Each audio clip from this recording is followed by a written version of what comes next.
This podcast is part of the Robots Radio Rocket Club, a program designed to help all podcasts reach their full potential. For information about joining the Robots Radio Rocket Club, check out robotsradio.net. Hey all you heroes and champions, crows, pirates, and inquisitors. Welcome to the Dragon Age Lorecast. I'm Shelby. And I'm Austin. And we are so excited to bring you this podcast. Every episode, we'll be talking about a different topic in the Dragon Age universe. From the Maker to Lyrium to Aravels, we will cover it all. There will be spoilers. And always remember, swooping is bad. Hello and welcome to the Dragon Age Lorecast, where we talk about all things Dragon Age, about the lore. I am one of your hosts, Austin, also known as Teacup, and I am here with my lovely other host. Lovely. Well, we are married. Well, I'm Sheekup or Shelby, and I'm super excited to be here today. Yeah, that's great. So last week we did a great episode with our guest, Allison Droste, and it was a great time. If you missed that episode, definitely go back and listen to it, because there was a lot of great conversation about spirits and lots of fun stuff going on in there. And so we're continuing that conversation today. So last week we talked about compassion, justice, valor, and love. So what spirits are we talking about today? Well, today we're talking about 3 more spirits. We're talking about faith, hope, and wisdom. So these are kind of like big name spirits, I feel like.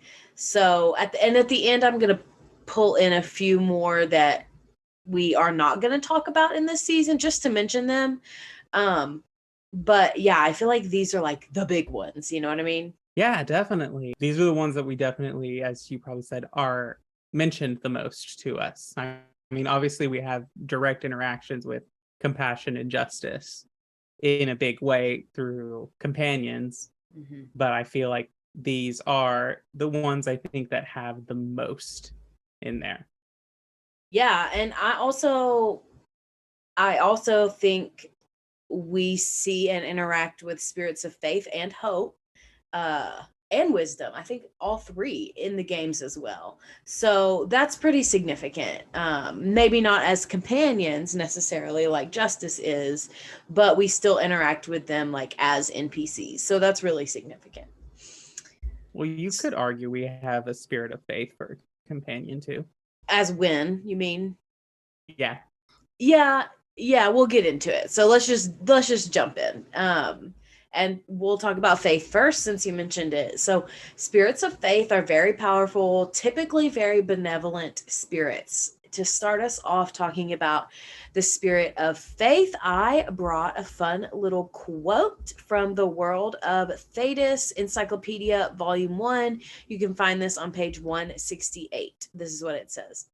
Spirits of faith are very strong and quite rare. Little is known about them. Some mages even say that the great mage healer Wynn was once saved from death in the Circle Tower at Kinloch Hold by a spirit of faith, which bonded to her, sustaining her life. So we know that this is what happened, that she was sustained by a spirit of faith. Now, the World of Thedas encyclopedias are very much written as if they were part of the Thedas universe. So that's why it's kind of written in that like, oh, well, that's what they say, because it's written from an in-game perspective. So we know that, yeah, it was a spirit of faith that sustained Wynn. And we talked about this 2 weeks ago in our character deep dive on Wynn.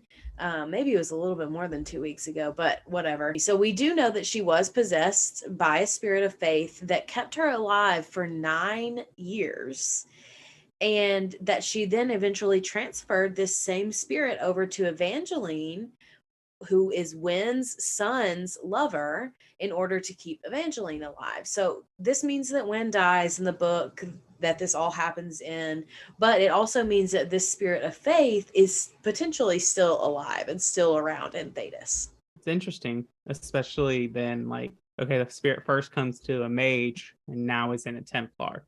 Like, very interesting. And like, it would be interesting to meet Evangeline post Asunder to see if she starts exhibiting seeker powers. Yeah, that's fair. That's a fair point. She is like my favorite person from Asunder. I loved her. She also does remind me a little bit of Cassandra in a different way, though. But I think what's interesting to me is like Solus basically, to me, Solus presents spirits as like they're more short-lived than people. Like they don't have as longer lives, all of this kind of stuff. And yet this spirit kept Wynn alive for almost a decade, and now is still sustaining in another person. And I just feel like that's a really long life for a spirit. Yeah, I think with Solus, I'd have to go back, and I'm about to start a new Inquisition playthrough and really get into it. So I'd have to go back and talk to him a little bit. But I wonder if that's in like a context. Is like Solus very much views spirits as a single driven purpose type of being. Like, and that's how he acts with Cole, in that he's like, oh, we can't let Cole take vengeance because that would corrupt the spirit of compassion.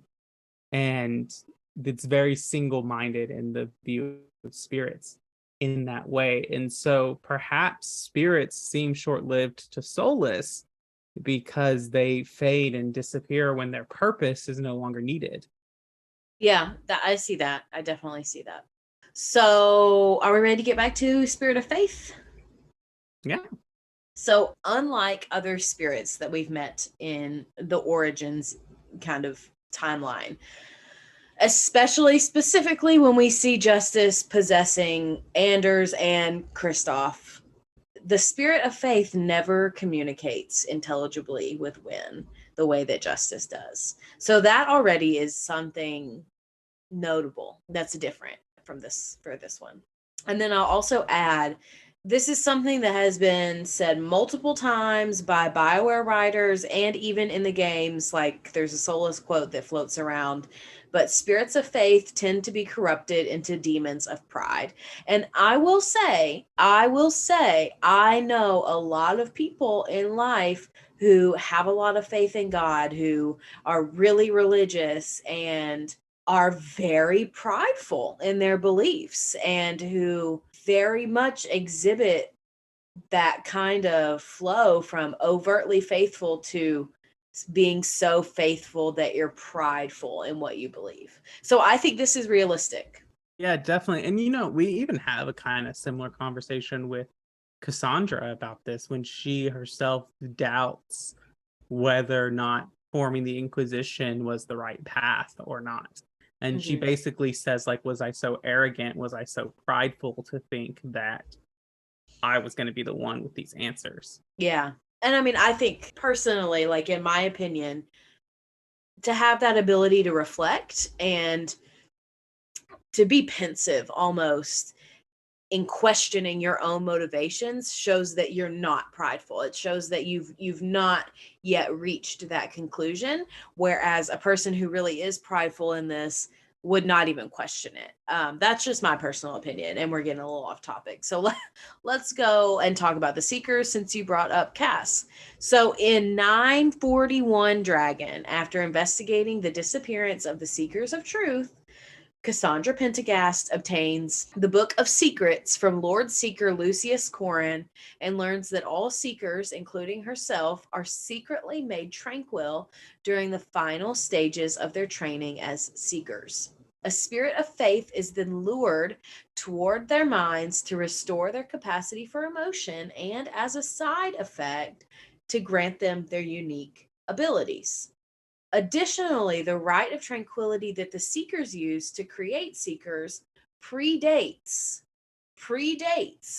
the Templars using Tranquility on mages. So I think this is important to talk about in terms of the Spirit of Faith, because this is where I would say this is where the most spirits of faith interact with the people of Thedas in the process of creating new Seekers.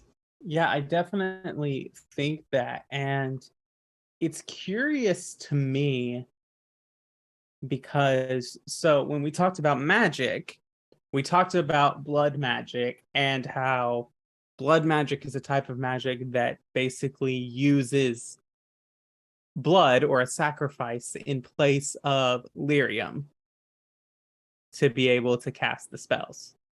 So, like, when you become a blood mage, you don't use mana, you use Blood. You use your health to cast spells. So it's interesting to me because when this gets out, as I don't know if this ever gets out as common knowledge, I guess it depends on what the Inquisitor would do with it. But if I was a mage, I would be accusing the Seekers of using blood magic. Not just blood magic, but like making deals with spirits. I mean, I don't really think this is blood magic. I wouldn't say it is either. It's a gray line, absolutely. I think it is really messed up for Templars and Seekers to be so obsessed with regulating the magic that mages use when they then use this as well. But my argument would go back to the fact that Seekers have been doing this longer than Templars have even been controlling mages, longer than Templars have been making mages tranquil. And so if anybody has a right to the right, it would be the Seekers, frankly. Oh, no, I totally agree with that. But it's just another point of like, we were talking in the Discord the other day about how you could make the argument because Templars fuel their abilities with lyrium that they are breaking the Andrastian tenet of magic is meant to serve man and not rule over him. Right. Because we know through the system that Templars use their abilities to control and rule over mages and even to some degree the towns in which they're placed. So I guess this is another thing of like, you talk about how, the Seekers and Templars are kind of anti-mages, but if we go with like the basic definition, they're using magic as well. Like, just because you don't have a direct connection to the Fade, lyrium is a Fade. It's not a Fade. You could say it's a Fade being because of Bianca, we know it's alive or something, but it does have a connection to the Fade. So you could, in terms, draw the argument that Seekers or Templars are drawing on the Fade, and so are Seekers because they're a faith spirit grants them their ability. Yeah, I definitely see that. Well, do you have anything else you want to talk about with spirits of faith or Seekers or any of that before we move on to the next spirit? No, I don't really have anything that's all about faith. We're going to talk about hope next. And this one is interesting. We may have some back and forth going on here. So I have two things I want to talk about before my question that I have for you. So first, I brought a quote again from the World of Thedas Encyclopedia, Volume 1, same page as earlier. So this says, spirits of hope are some of the strongest benevolent spirits in the Fade. However, they don't often appear in the waking world because there is very little there that attracts them. That makes me sad. Because the world is so depressing and hopeless. Like, yeah, that makes me sad that you have, it's very easy to become hopeless in the world, and we can understand that. Even just looking at Thedas and even just experiencing our world. But that makes me sad. Like, I agree.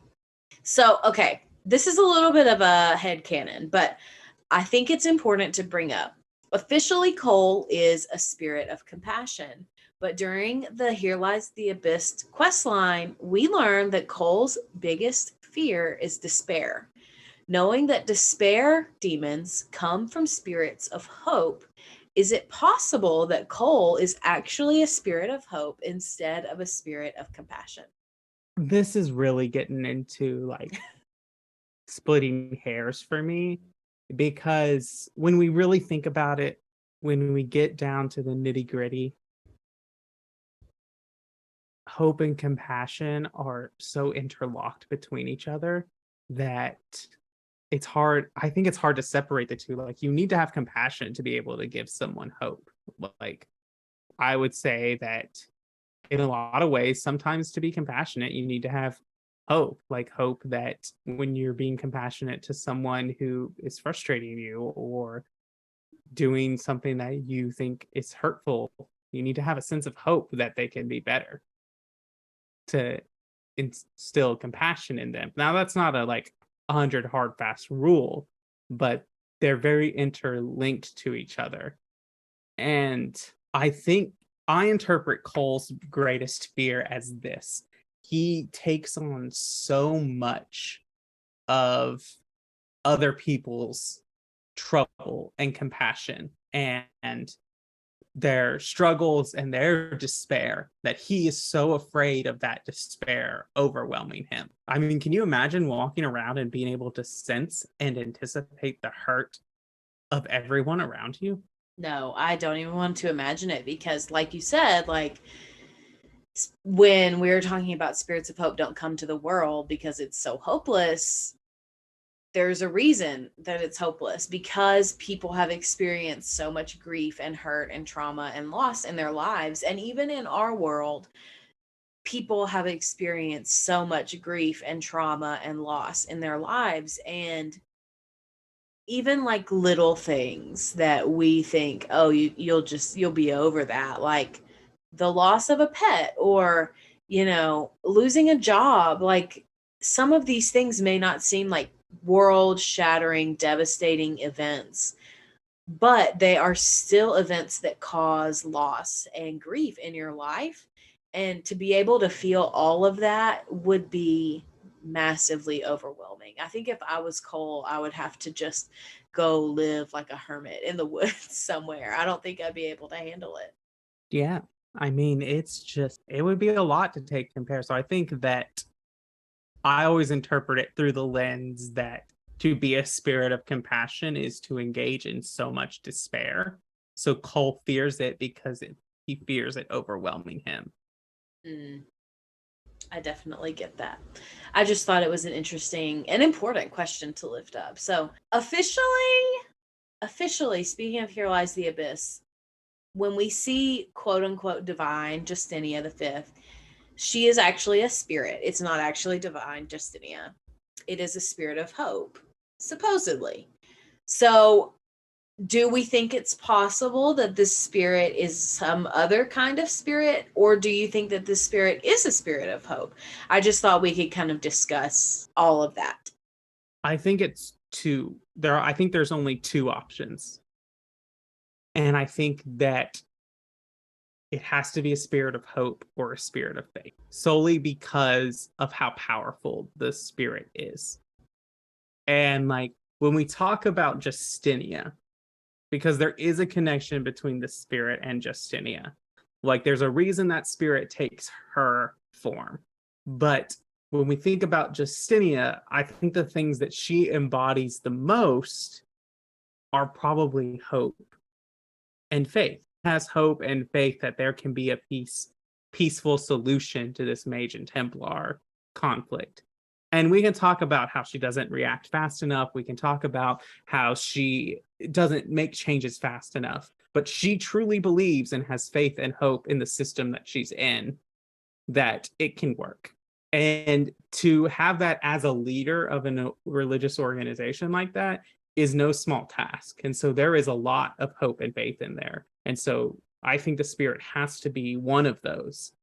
And we're told they're some of the strongest spirits in the Fade. Especially we're told in here that spirits of hope are some of the most strongest. And the Nightmare, outside of probably the Forbidden Ones, is one of the strongest demons we've ever encountered in the games. In the Fade, in the games ever. Mm-hmm. And so she basically weakens it so that we can fight it to get out. I agree. I definitely agree. I think that she is a spirit of hope, and hope and faith are very intertwined to me. But I think that it would be easy to see her as a spirit of faith because she's the leader of a religious organization. Like, she's supposed to have faith. Like, that's what she does, But I really think she embodies hope in the way that she leads in Thedas before her death, because it's, to me, if she was just a leader that was faithful, like she would have just been focused on leading the church, right? Like leading the chantry alone. But she's concerned with more than that. She's concerned with Thedas as a whole. She's concerned with the Mage Templar conflict. She's concerned with the plight of all of these groups. And like you said, we can talk about, okay, well, she didn't do it in time, like she didn't, whatever.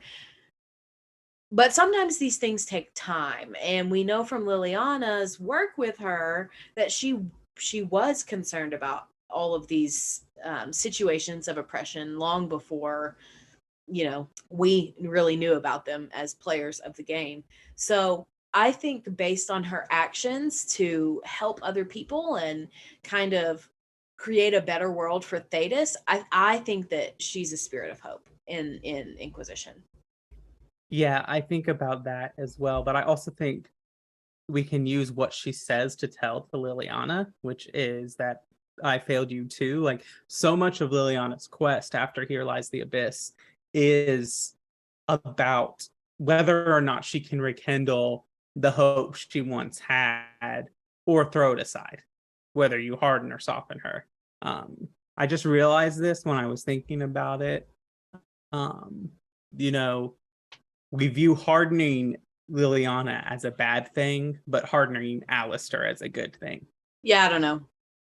I mean, I go back and forth. I think that they both need different things. Like, Alistair needs to grow up and move out of his naivete, like to realize what the world actually is.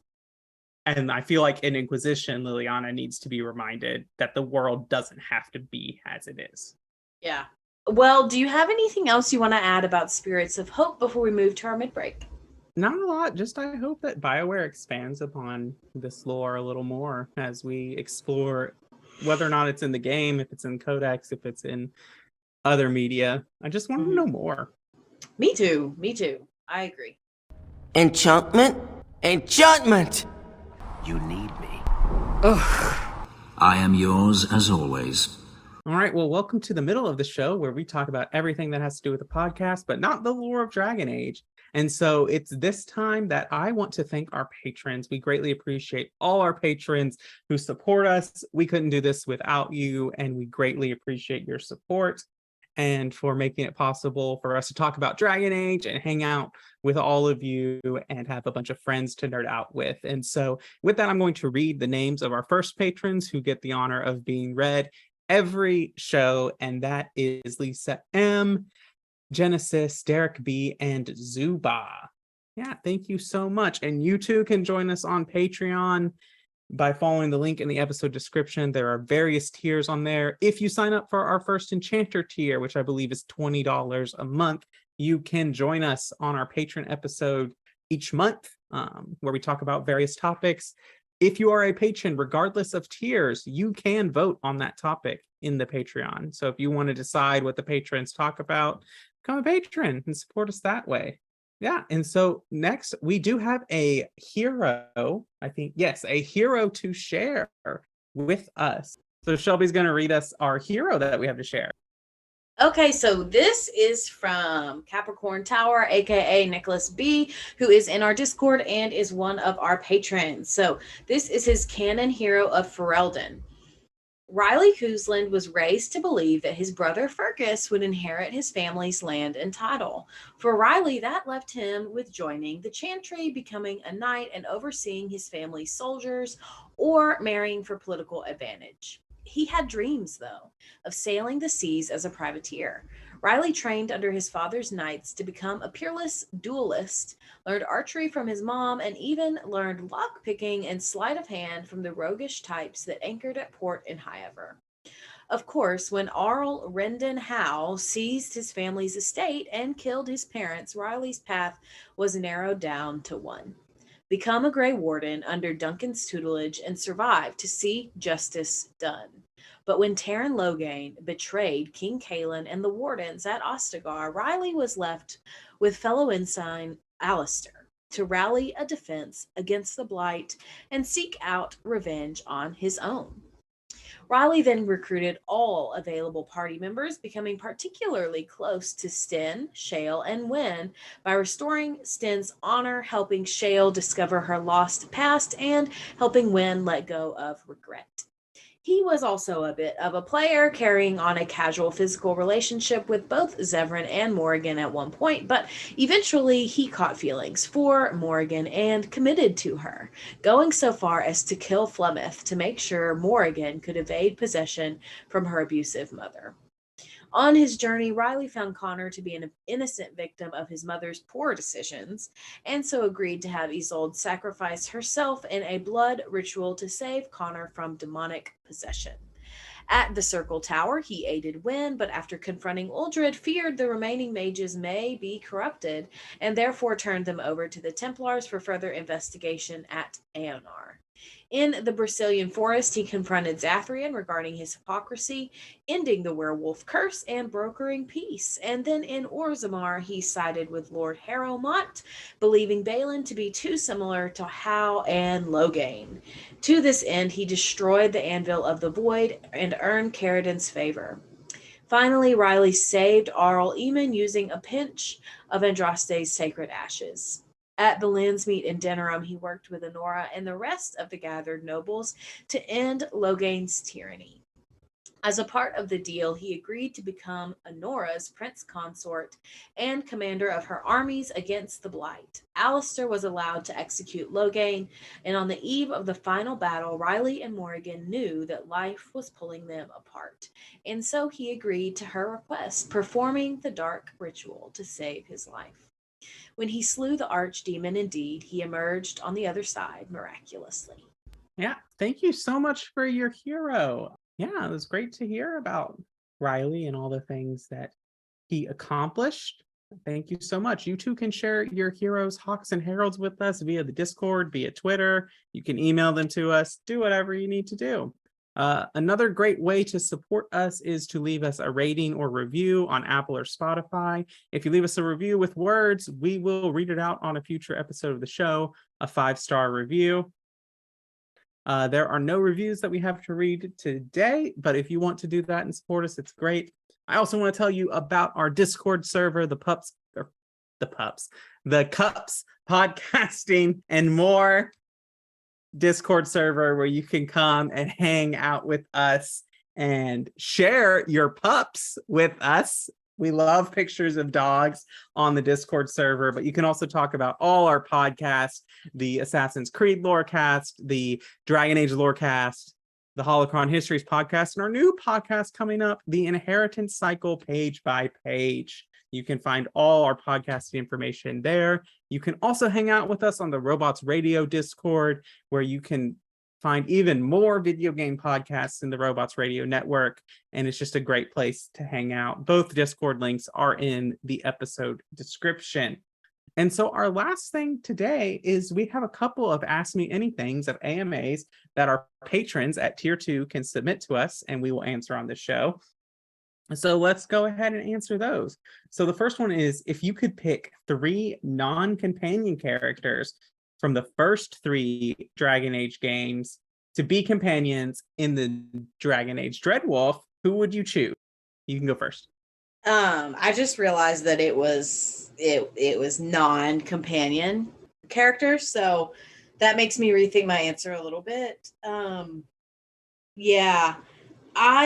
It's hard. It's a hard question. It's a really hard question. But I really think my answers are going to be Fainriel from Dragon Age 2, Maevaris from Dragon Age Inquisition and the books, and maybe the Architect, because he's still hanging out, you know? The Architect as a companion? I just think it would be fun. A companion? A Darkspawn as a companion. I just think it would be You're just fun. going to walk around Thedas with a Darkspawn. No, not just a Darkspawn. A Tevinter Magister, like the literal devil, according to the Chantry. I just think it would be fun. Actually, I changed my mind. I changed to a Griffin. That would be cool. All right, so we only had one crossover. I Okay. definitely want Fainreal. I hope that he is a mage companion in DA Dreadwolf. I also want Reese Mm. to come back. I think Reese would be a great one. I don't, as much as I love them, I feel like, well, she could be divine, but I feel like Cassandra and Cullen have earned their retirement as Templar / Seeker companions. So Same I for want them. Liliana. Yeah, I agree. I don't want them to be companions again. I want them to have be happy and live and just be happy. That's all I want from them. So I would love Evangeline to come back as a Templar companion. Also, I think it would be fun to have the Grey Warden from Last Fight that finds the Griffin eggs. Oh, I yeah. can't remember her name. Yeah, that's a good one. Yeah. Well, I guess that we just picked book companions and they said 3 games, so I got to think about game companions. Yeah. Oh, I would want, if he is still alive, Barris. Sir Barris would also be another one. Yes, he was another one that was on my list. I love him. Yes. Technically, Reese and Evangeline are both in Inquisition, so they count as game characters. Yeah, they're in the war table.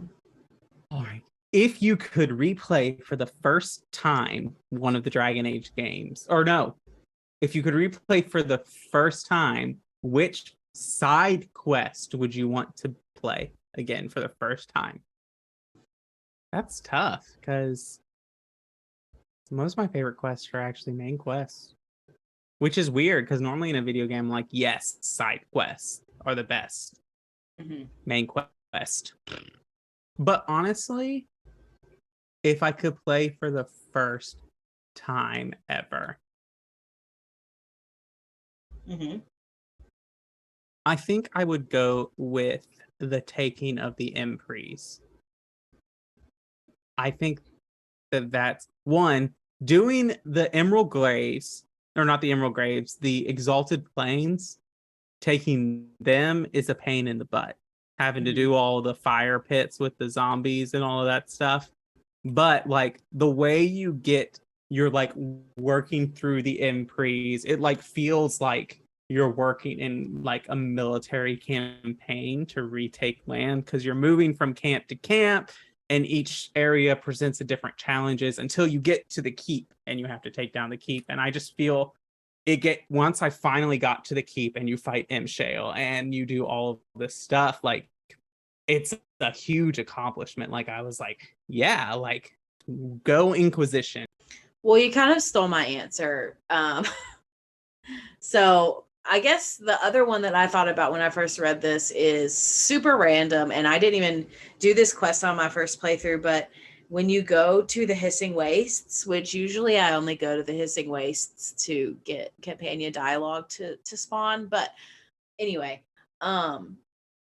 there's a quest with all of the tombs, and it's I think the quest name is the Tomb of Firel, and it literally single-handedly rewrites dwarven history in Thedas, because you learn that a dwarven paragon went to the surface and created a whole outpost and life on the surface.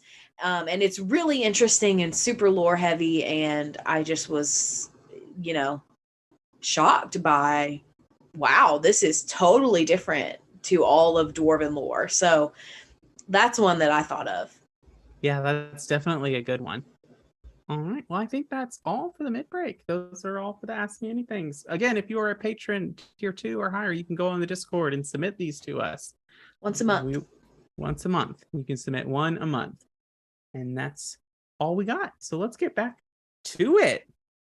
Well, that was Orlesian. Dareth Shira. You fear barbarians will swoop down upon you. Yes, swooping is bad.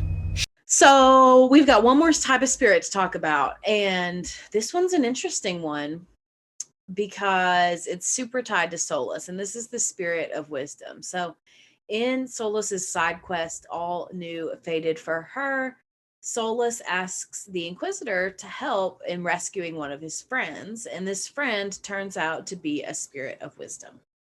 Essentially, a group of mages have summoned his friend, the Spirit of Wisdom, against its will. Solus claims all the spirit wants is to return to the Fade, which is its home. Unfortunately, when the Inquisitor and Solus arrive, the group of mages has already bound the spirit, which turns it into the Pride Demon. Solus argues that it can be turned back into a spirit, and through the quest, this is achieved momentarily.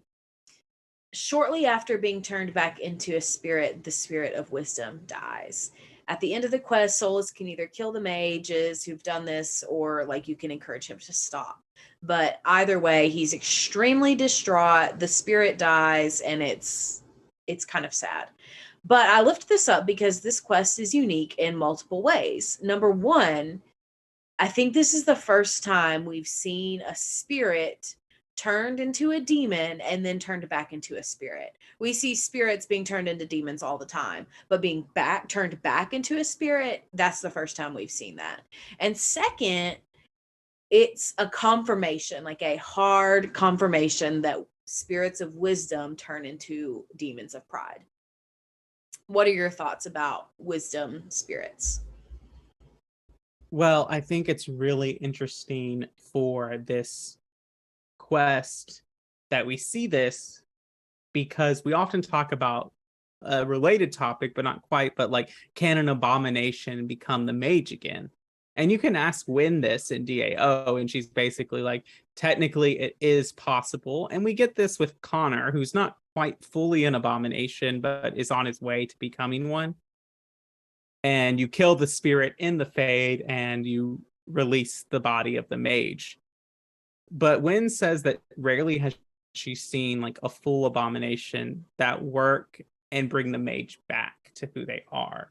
And so it's interesting to me because we basically have to like kill the like pillars that bind it, and that allows the spirit to become what it once was, and then fade on into wherever spirits go when they cease to exist.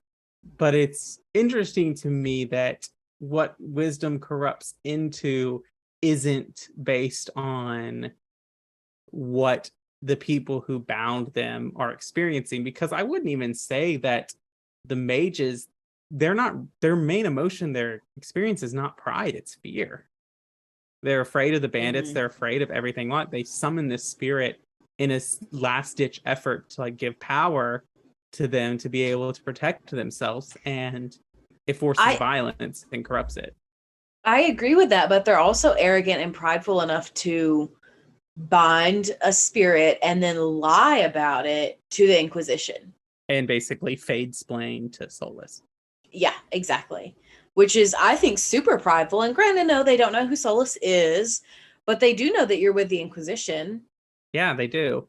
But other than that, I don't have a lot to say other than I love this quest solely because the name is an anagram for Harel, the Dread Wolf. Yeah, you can. So before we go into our side character, I just want to mention a few possible spirits that we don't talk about because there's not a lot of information. It's super obscure, whatever. So potential maybe to see some of these in new Dragon Age media, whether it's Absolution or the new game or even new books and comics. So spirit of duty, a spirit of honor, spirit of courage. Personally, I think this is very similar to valor, so I'm not sure if they would do that, but maybe others. Spirit of perseverance also. And then, of course, we have wisps that could be expanded upon. So those are some others. We will have one more episode on spirits before we kind of wrap this season up, but I just wanted to mention those in this episode. Find it really interesting with wisps because I was playing through Inquisition. I was like, well, what are they? Like, because we don't really have a link to them.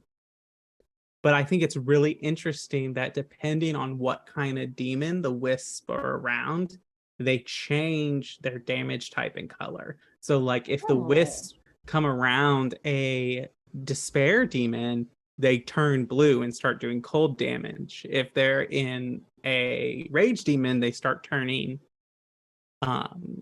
red and doing fire damage.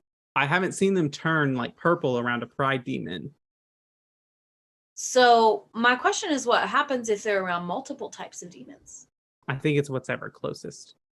But yeah, I did definitely think that's interesting. And it's almost like, because they're humanoid, it's like, oh, they're spirits of the dead, but that doesn't mean anything. Spirits can be whatever they want. Yes. So are you ready to get into our side character? I am. So our side character today is Talana. Do you remember this character off the top of your head? I actually do. I remember this character and know this character. Perfect. So if you don't, Talana is a character, we don't really meet her, but we hear about her in the Frostback Basin DLC of Inquisition, which is the Jaws of Hakken DLC with Inquisitor Ameridan and the Avar and all that. So we first start learning about Talana when you go to the island in the Frostback Basin, and there's that kind of old, rusted, broken down house that has the spirit inside of it, and the spirit has a little bit latched onto the consciousness of Talana. And so we learn a little bit about her through that, and then throughout the subsequent quests until we get to meet Inquisitor Ameridan. So just to sum it up, Talana was an elven mage. She lived in the Ancient Age. She was a member of the First Inquisition. She was a dreamer mage, which is what Fainreal is, which basically means they have much more freedom in the Fade. They can manipulate the Fade at will. They can go to the Fade at will, etc. They're very powerful. And she is also the lover of Inquisitor Ameridan.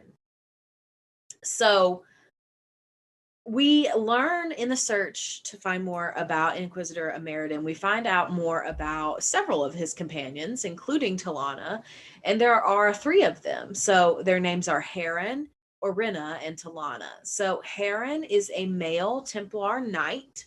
Orina is a female dwarven warrior. Ameridan is the first Inquisitor, of course, who is a Dalish elven mage.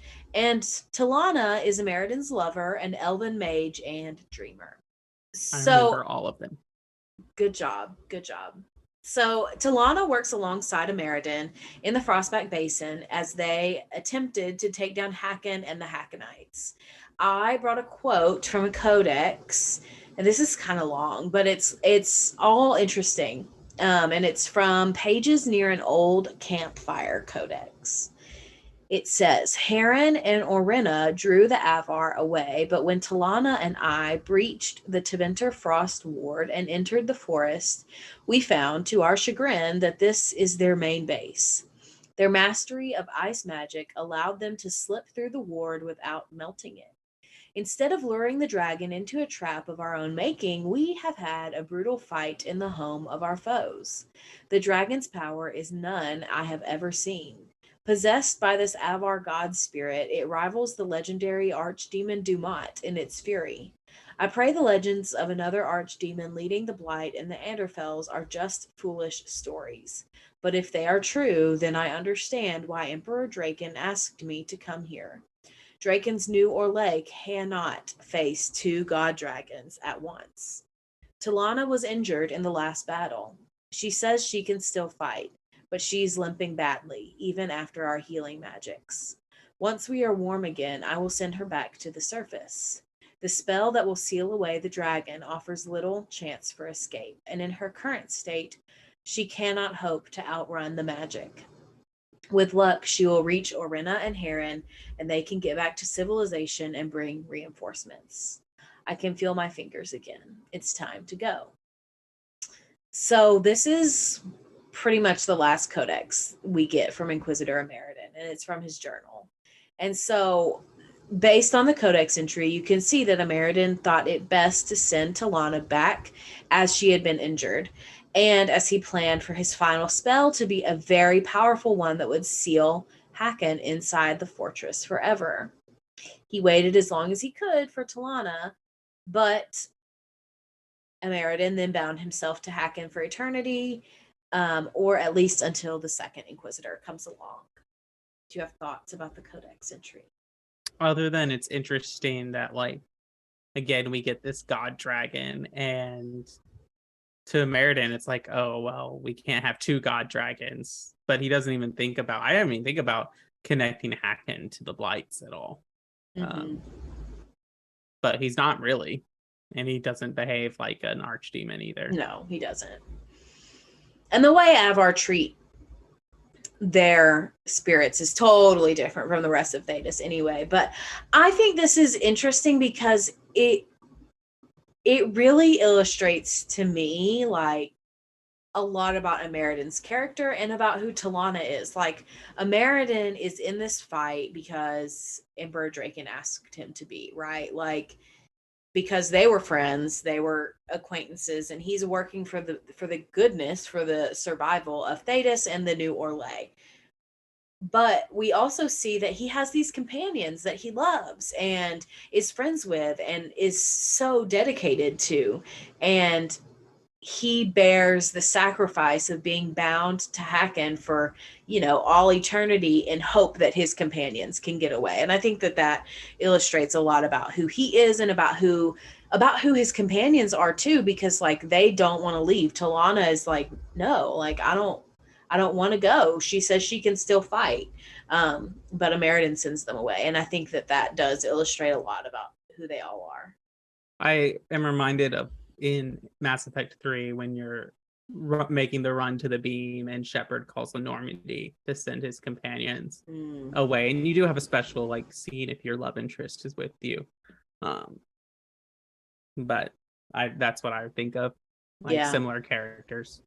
Yeah, very, very similar. So in the rest of the game, the Inquisitor discovers that Talana, she did escape from the forest and she ended up on a nearby island, and she basically like went to sleep as a dreamer in an attempt to see Ameridan again through her dreams. But unfortunately she couldn't find him because he was, bound to this dragon.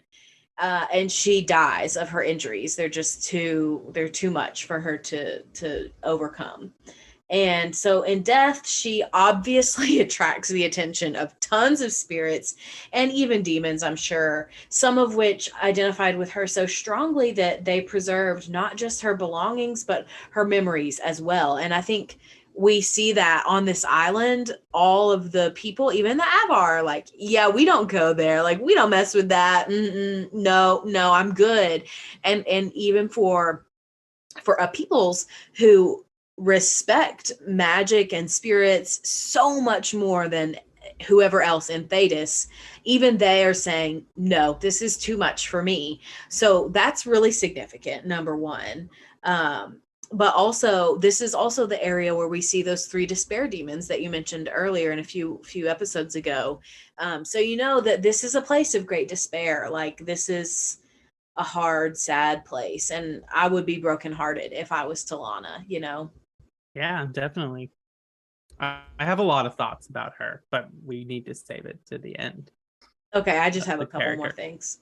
So when the Inquisitor meets Ameridan, you can either tell him Talana's true fate, or you can lie to him and say that she escaped and went on to live happily ever after, which I never do. Like, it does him better to just know the truth. It's fine.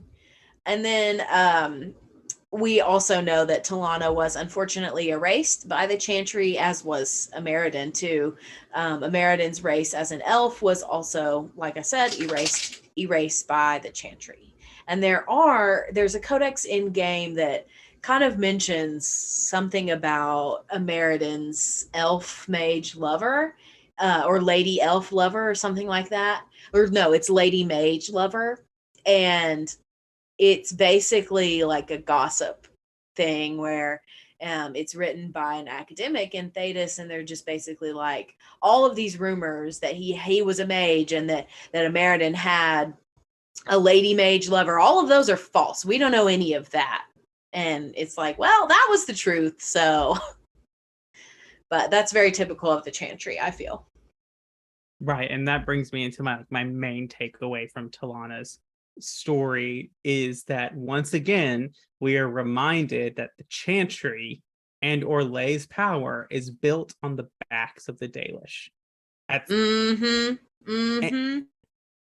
And at some point they decided that the Dalish were not their friends anymore, and they do the exalted marches on the Dales, and they basically erase the Dalish from Chantry history. And like, I 100% believe that would be Andraste's biggest gripe if she came back and saw the Chantry today. I think that she would look at Mage treatment and say, like, you should be nicer, but, you know, I did live as a Tevinter slave, so I get it. But I think that she would come back and be like, these people were our friends. We wouldn't exist without them. Shartan was my friend, and this is how you treat his people. I think she'd burn down all of Orlais. I agree. For that. I 100% agree. And not just Shartan was her friend. He and his army of freed slaves, they are the reason that they won the war against Tevinter. They are the reason why Orlais exists, why Ferelden exists, why the free marches exist, and Tevinter doesn't just rule over everything. I absolutely think she would be furious, burn it all to the ground, and not only just because, you know, they helped them, whatever, but because she promised Shartan that he and his people would have the Dales as their new homeland. And now they don't have it anymore. I think she would be appalled that this group of people that say they worship me, that uphold me as a religious figure, a hero, almost a god, they broke my promise. How can they say they worship me when they broke my promise? Right. And I think that's one of the reasons why Liliana, you can't just say there's one divine that's great for Thedas, the best for all Thedas, but like her including not only the Canticle of Shartan back into canon, but allowing the elves to participate in the priesthood of the Chantry is a big step to that kind of restorative justice. I think it's the Chantry's greatest sin. It is so messed up. Like, it is just supremely appalling, to be honest. But I mean, if we are gonna go back to the Chantry as Catholicism metaphor, look at the medieval popes. Look at the popes from the Renaissance era. Like, they were not good people. They did horrible, horrific things. So, I mean, I don't think that's unique to Catholicism, I should say. I think every organized religion has people in it who want to manipulate and gain power. I think that that's not even just every organized religion, every human institution, because I think that that's what people do. But I really think there's a reckoning coming, like, for Thedas and the elves, the relationship between the Elven and the rest of Thedas. Well, Solus is there. I don't think he's helping that at all any. In fact, I think he wants to burn it all down, as he has told us multiple times. So, yeah, I agree. There is a reckoning coming. I just don't know how involved the Chantry will be as a player. Yeah, I want to help the elves. I don't want to support Solus. So I guess that's fair. I get that. Just gonna have to swallow the bittersweet pill, probably. It depends. We'll see. Yeah. But yeah, I think I really got sad. The whole Inquisitor Ameridan story and like with Talana just makes me sad. And like the more I learn about spirits and the more I look about that island in the Frostback Basin, it just breaks my heart. Like the amount of despair that exists there. And like not just despair, but like longing. Like the despair of longing and want is so strong there. I bet it would be overwhelming. Yeah, I agree. Well, that's all I have about Talana, unless you have anything to say about her or anything else we've talked about today. No, not really. That's all I got. All right. Well, thank you for listening to the Dragon Age Lorecast, and we will see you next week.